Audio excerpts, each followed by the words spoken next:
Assalamualaikum warahmatullahi wabarakatuh.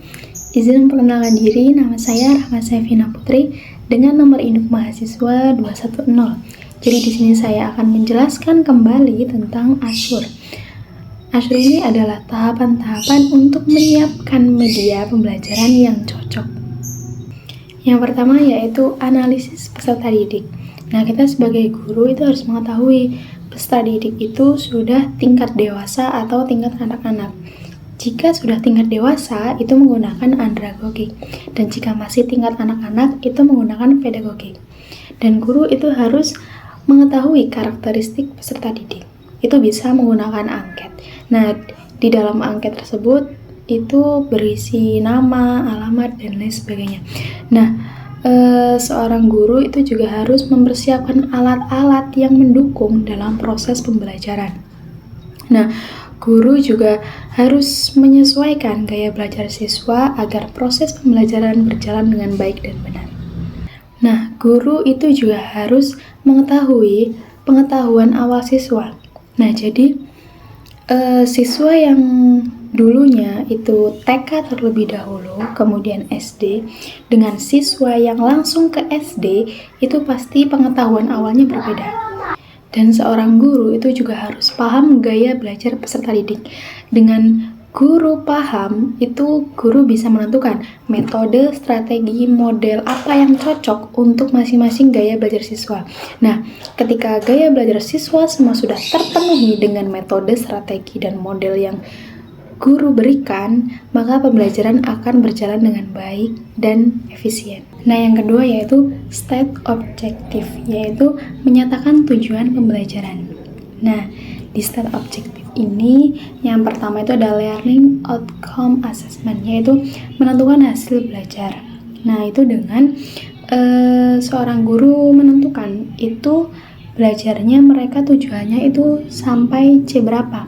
Misal C1 sampai C3 aja, apa C1 sampai C5 atau bahkan sampai C6.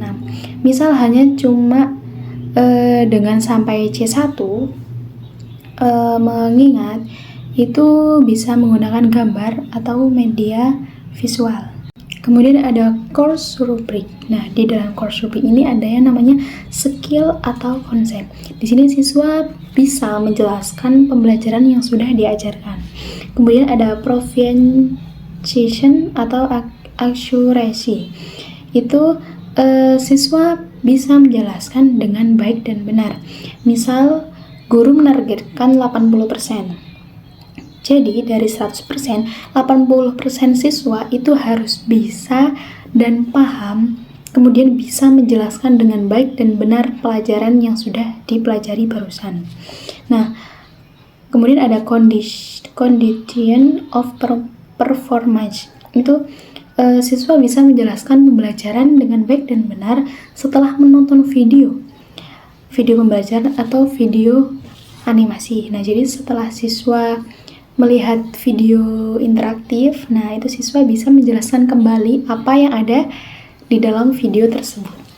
Yang ketiga yaitu ada selection method, media, dan materials. Nah, jadi di sini itu memilih media, metode, dan material bahan ajar atau materi ajar. Nah, yang pertama ini ada select instructional materials. Nah, jadi jika ingin menggunakan video pembelajaran, itu coba carilah di YouTube dulu.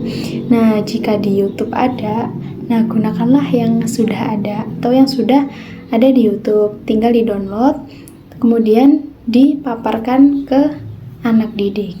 Kemudian ada produce new materials. Nah, yang video tadi, namun jika video tersebut terlalu panjang atau ada beberapa materi yang mungkin terlalu tinggi buat kelas tersebut, guru ini bisa mengedit video itu. Yang awalnya mungkin terlalu panjang, bisa dipersingkat dengan diambil bagian-bagian pentingnya aja. Nah, selanjutnya ada repurpose exciting materials. Nah, jadi jika sama sekali tidak ada dari yang di YouTube atau yang sudah ada kemudian diedit atau bagaimana, itu seorang guru harus membuat sendiri medianya atau mengedit secara manual video interaktif itu sendiri, tidak dari YouTube atau dari web-web yang lain. Kemudian yang keempat yaitu utilize media dan materials. Nah, jadi di sini memakai secara maksimal atau optimal media dan materi ajar tersebut. Yang pertama yaitu preview materials. Nah, tinjau dulu materi ajarnya, dipahami dulu. Jangan sampai sebagai seorang guru ketika di dalam kelas itu tidak paham dengan materi yang sedang diajarkan. Selanjutnya yaitu ada prepare environment. Nah, ini menyiapkan lingkungan belajarnya. Misalnya, ketika akan menggunakan proyektor, itu harus disiapkan terminalnya, harus disiapkan ada dan tidaknya stop kontaknya. Nah, jika tidak ada, otomatis lingkungan belajarnya itu belum siap. Dan jika belum siap, itu akan mengganggu tercapainya tujuan belajar. Kemudian ada provide instruction. Nah, ini menyediakan pembelajaran. Nah, jadi seorang guru jangan sampai siswa itu malah menonton guru yang ada di depan kelas itu bingung dengan medianya sendiri. Kayak ribet dengan media yang dia sudah siapkan sendiri. Jadi emang benar-benar guru itu harus paham dengan media yang dia bawa ke kelas. Yang kelima itu ada require learner participation. Nah, ini pastikan adanya partisipasi dari siswa. Jangan sampai hanya guru saja, namun siswa itu hanya diam. Namun di kelas itu semua siswa harus berpartisipasi. Yang pertama yaitu discussion. Nah, ini bisa dengan cara diskusi antara guru dengan siswa.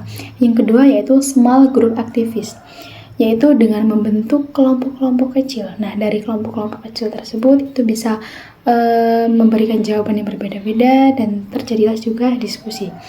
Yang ketiga itu ada formative assessment. Nah,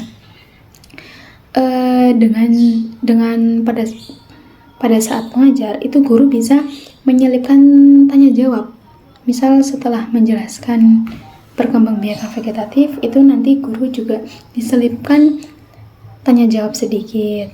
Nah, setelah itu nanti dilanjut materi dan tanya jawab lagi, materi tanya jawab, seperti itu. Nah, dengan beberapa cara yang sudah saya jelaskan itu akan menciptakan partisipasi siswa di kelas. Dan yang terakhir, yang keenam yaitu evaluate dan revisi. Nah, jadi setelah mengajar 1 semester penuh, seorang guru harus melakukan evaluasi dan revisi. Mana media yang cocok, mana media yang tidak cocok, mana media yang efektif, mana media yang kurang efektif, dan metode apa yang lebih mudah digunakan, strategi apa, dan lain sebagainya. Nah, dari evaluasi yang sudah, itu guru akan merevisi. Nah, dari revisi tersebut, itu akan pembelajaran yang di kelas itu akan menjadi lebih baik. Sekian penjelasan dari saya, kurang lebihnya saya mohon maaf. Wassalamualaikum warahmatullahi wabarakatuh.